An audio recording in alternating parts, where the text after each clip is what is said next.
Hello everyone, Nusrat cooking কোর্টে সবাইকে স্বাগত। আজকে আপনাদের মাঝে শেয়ার করব ডাল চিংড়ির পুর ভরা কুমড়ো পাতার বরাত। তো আমি সব উপকরণগুলো দিয়ে দিচ্ছি, চিংড়ি মাছটাও দিয়ে দিচ্ছি, সবগুলো মেখে নিয়েছি। তো কুমড়ো পাতা, এখানে ডাল, চিংড়ি একসাথে পুরগুলো মাখিয়ে দেব এর গায়ে গায়ে যেন লেগে যায়। তো প্রত্যেকটা পাটে পাটে আমি এগুলো এভাবে লাগিয়ে লাগিয়ে দেবো। তো এই পাশ করা শেষ, পরে অন্য পাশ করব।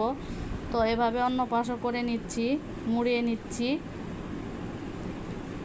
তো মুড়িয়ে নিয়ে এর গায়ে গায়ে লাগিয়ে দিচ্ছি ডাল চিংড়ি।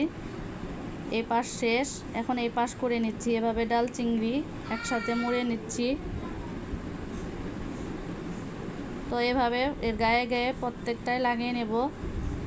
দেখুন আমার প্রত্যেকটা করানো শেষ। এখন আমার তেলটা গরম হয়ে গেছে। এখন আমি ডাল চিংড়ির পুর ভরা বড়াটা দিয়ে দিচ্ছি। একে একে সবগুলো দিয়ে দিব। চুলার জালটা মিডিয়াম লোতে রাখবো, ভিতরে যেন হয়ে যায়। তখন এক পাশ হয়ে গেছে, এই যে তৈরি হয়ে গেল আমার মজাদার সুস্বাদু ডাল চিংড়ির পুর ভরা কুমড়ো পাতার বড়া। বাসায় আপনারা ট্রাই করবেন।